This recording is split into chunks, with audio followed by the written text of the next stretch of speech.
नहीं दूंगा, आपको फोन में नहीं दूंगा। आपने ये फोन नहीं सुनना बस। क्यों नहीं सुनूंगा ये फोन? क्योंकि ये मैं कह रहा हूं। खुर्रम, आप कुछ भी कर ले, मैं आपको प्लॉट बेचने नहीं दूंगा। तुम होते कौन हो मुझे रोकने वाले? ठीक है, मैं अभी नवीद को फोन करता हूँ। खबरदार जो तुमने उसे कॉल किया। मैं अपनी बेटी को किसी कीमत पर लेट डाउन नहीं होने दूंगा। उबैद, खुर्रम ठीक कह रहा है, अभी प्लाट मत बेचो। नवीद गलत कह रहा है। बीजान समझाएं इन्हें, आज उसकी डिमांड पूरी करने के लिए प्लॉट बेच रही है। कल वो कुछ और मांगेगा तो क्या घर भेज देंगे? सुनो खुर्रम, मुझे अपनी बेटी का घर बसाने के लिए अगर अपने आप को भी बेचना पड़ा तो बेच दूंगा। ये प्लॉट क्या चीज है? उबैद, बस आप नहीं बोलेगी। ये मेरा मसला है और इसका हल भी मेरे पास है। लेकिन ये हल मुझे कबूल नहीं है। तुमसे मशवरा किसने लिया है? ये मेरी प्रॉपर्टी है, मेरा माल है, ये मेरा फैसला होगा। अच्छा, मेरे लिए तो आज तक आपने कभी कुछ ऐसा नहीं किया। क्या मैंने आज तक तुम्हारे लिए कुछ नहीं किया? बीजान, सिर्फ इससे ये पूछे कि इसकी तालीम पर कितना खर्च हुआ है, और अब ये कहता है कि मैंने इसके लिए क्या किया है। तो क्या हुआ? कोई एहसान कर दिया आपने मुझ पर? हर बाप खर्च करता है अपनी औलाद की तालीम पर, और बाप का साथ भी देती है औलाद। तुमने कहा था ना कि ये इंजीनियरिंग मेरा ख्वाब है, तो फिर मेहनत करनी चाहिए थी, अच्छे नंबर लेके आते। मगर नहीं बीजान, इसकी तालीम पर मैंने 25 से 30 लाख खर्च किए हैं, और अब ये कहता है कि मैंने इसके लिए क्या किया है। सेल्फ फाइनेंसिंग पे पढ़ाया तुम्हें, उनके पास छोड़े। और नौकरी के बाद जो तुम तनख्वाह लेके आते थे वो हम तुम्हारे अकाउंट में जमा करवाते रहे हैं। तुम्हारा खाना पीना, तुम्हारा रोटी कपड़ा सब कुछ हमारे जिम्मे है। पूछे इसकी माँ से, क्या करूं इसके लिए? मैं छत से कूद जाऊं? अब चुप हो जाए, आपका ब्लड प्रेशर हाई हो जाएगा। तुमने देख लिया तुमने।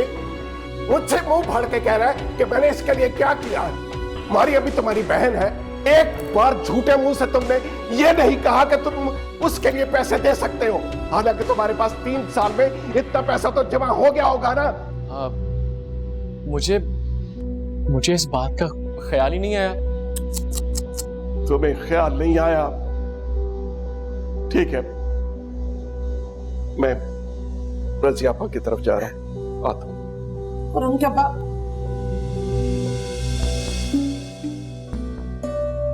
मियां पायजा खाना को तो फोन करें। अच्छा दम तो लो, थोड़ी देर कर लेती हूँ कॉल।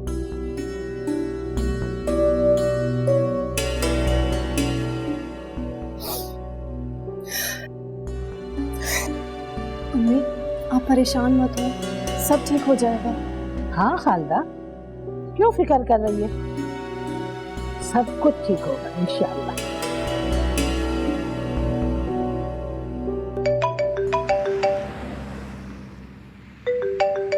अरे आपा की कॉल आ रही है।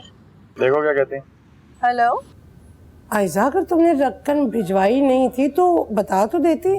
आपा, रकम तो नवीद को सुबह ही भिजवा दी थी शहजी ने, और नवीद की कॉल भी आ गई थी रिसीव करने की। अरे तो मुझे तो बता देती। शहजी कह रहे थे कि नवीद खुद आपको बता देगा। अब वो ये भी साथ साथ कह रहे थे कि हम रकम भी दें और बताएं, तो अजीब शर्म सी आती है। अरे नहीं बेटा, लेकिन वो कमीना शख्स क्यों फोन करेगा? अच्छा ठीक है आपा, देखें अगर वो मारिया को लेने आए तो प्लीज आप कोई झगड़ा मत कीजिएगा उससे। अरे हाँ हाँ, तुम फिक्र नहीं करो। वो आज ना खुर्रम के अब्बा का और खुर्रम का झगड़ा हो गया था। अल्लाह खैर करे। किस बात पर? अरे वो ये रकम के चक्कर में, वो तफसील में तुम्हें बाद में बताऊंगी। और तुम अभी नवीद को फोन करके कहो कि खुर्रम के अब्बा को ना बताए कि रकम शहजाद ने दी है। हाँ हाँ आपा, शहजी उसे ये बात पहले ही समझा चुके हैं, आप फिक्र ना करें। वैसे शहजी है कहाँ? मेरी बात कराओ, मैं शुक्रिया अदा कर दूँ उसका। आपा शहजी भी बात नहीं कर पाएंगे, वो ड्राइव कर रहे हैं। असल में आज मेरा चेकअप है ना, तो बस डॉक्टर के पास ही जा रहे हैं। अच्छा अच्छा, खैर से जाओ, खैर से जाओ। बस तुम शहजाद को कह दो कि वो नवीद को फोन करे कि आके मारिया को ले जाए। तो ये बात मारिया को करनी चाहिए ना, आखिर वो नवीद की बीवी है। अरे मारिया तो बहुत ही बुद्धू है। अब आप ये बात मारिया को बताएं कि रकम नवीद के पास जा चुकी है और वो उसे लेकर जाए। ठीक है, मैं मारिया से कहती हूँ। और छोटी मेरी जान, तुम्हारा बहुत बहुत शुक्रिया। अरे आपा, इसीलिए तो डायरेक्ट आपको बताया नहीं था कि आप शुक्रिया कहती हैं और हम लोग शर्मिंदा होते हैं। अल्लाह तुम्हें बहुत दे। उस मनहूस शख्स ने हमें भी परेशान किया और तुम्हें भी। ऐसी कोई बात नहीं आपा, जिंदगी में ऐसे मकाम आते हैं, फिक्र मत करें, हम सब आपके साथ हैं। जुग जुग जी, अल्लाह हाफिज। अच्छा चले, अपना ख्याल रखिएगा, ठीक है? चल, अल्लाह हाफिज।